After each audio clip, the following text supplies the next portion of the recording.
یہ کہانی ان لوگوں کے لیے ہے جو سمجھتے ہیں کہ وہ زندگی کی دوڑ میں پیچھے رہ گئے ہیں، جو سمجھتے ہیں کہ دوسرے لوگ ان سے آگے نکل گئے ہیں۔ وہ لوگوں کی باتیں سن سن کر تنگ آ چکے ہیں۔ فلاں تو ڈاکٹر بن گیا ہے، انجینئر بن گیا ہے، کامیاب بزنس مین بن گیا ہے، اور تم نے کیا کیا ہے ابھی تک؟ تم بدھو کے بدھو ہی ہو۔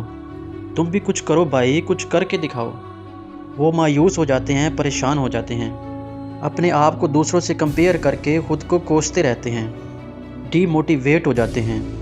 تو ایسے لوگ اس کہانی کو ایک بار ضرور سنیں، کیونکہ یہ کہانی انہیں جینے کا حوصلہ دے گی، انہیں زندگی میں آگے بڑھنے کی ہمت دے گی۔ کسی جنگل میں ایک فیمیل ڈاگ اور فیمیل ایلیفنٹ رہتے تھے۔ ان دونوں کی آپس میں بڑی دوستی تھی، وہ بڑی محبت سے رہتی، اپنی ہر بات ایک دوسرے سے کرتی تھی۔ اب اتفاق سے دونوں اکٹھی ایک ہی ٹائم پر پریگننٹ ہو گئیں۔ 3 مہینوں کے بعد فیمیل ڈاگ نے 6 پپیز کو جنم دیا۔ فیمیل ڈاگ خوشی خوشی اپنی دوست فیمیل ایلیفنٹ کے پاس گئی اور خبر سنائی کہ میرے 6 پیارے پیارے پپیز پیدا ہوئے ہیں، تم اپنے بچوں کو کب جنم دو گی؟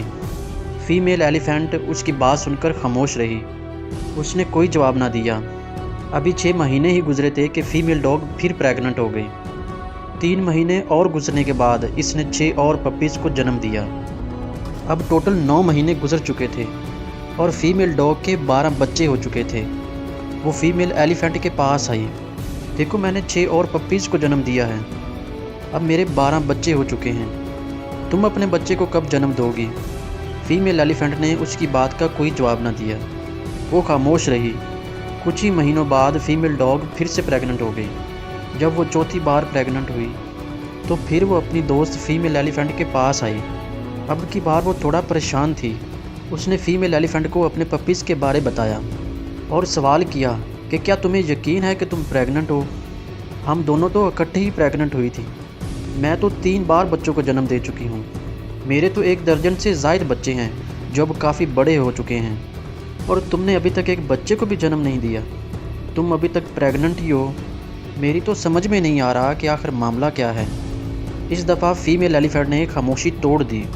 میری دوست یہ بات سمجھ لو کہ میرے پیٹ میں جو ہے وہ ایک پپی نہیں ہے، میں 2 سال بعد صرف ایک بچے کو جنم دیتی ہوں، اور جب میرا بچہ اس دنیا میں آئے گا، جب وہ اس دھرتی پر قدم رکھے گا تو دھرتی کا سینہ ہل جائے گا، جب میرا بچہ سڑک پار کرنے لگے گا تو ساری ٹریفک رک جائے گی، لوگ میرے بچے کو دیکھنے کے لیے گاڑیوں سے باہر نکل آئیں گے، وہ حیرت اور خوشی سے میرے بیٹے کو دیکھیں گے، جب میرا بیٹا چنگاڑے گا تو گھونسلوں سے پرندے اڑ جائیں گے، میں جسے جنم دینے جا رہی ہوں وہ بڑی شان والا اور بہت بڑا ہوگا، وہ لوگوں کی توجہ کا مرکز ہوگا، اس لیے مجھ سے بار بار نہ پوچھو، کیونکہ میں جس کو جنم دینے جا رہی ہوں وہ ایک پپی نہیں ہے، بلکہ وہ طاقت کی، شان و شوکت کی، ہیبت کی علامت ہے، وہ ایک ہاتھی ہے، اسے پیدا ہونے میں وقت تو لگے گا۔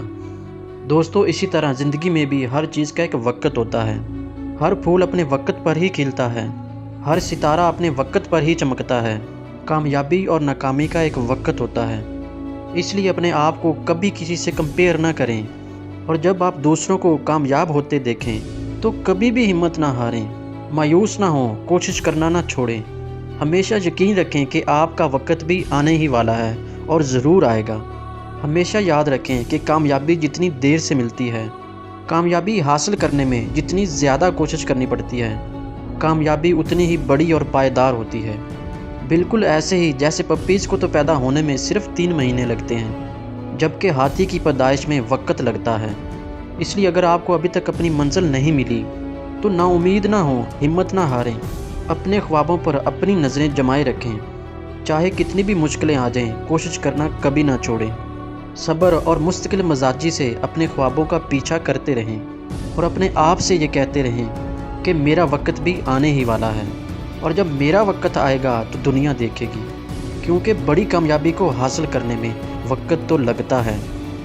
دوستو، ہمیشہ زندگی میں یہ بات یاد رکھنا کہ زندگی میں کبھی بھی اللہ کے سوا کسی کے آگے جھکنا نہیں۔ ہزاروں پہاڑ آ جائیں مشکلوں کے تمہارے آگے، لیکن تم کبھی بھی رکنا نہیں۔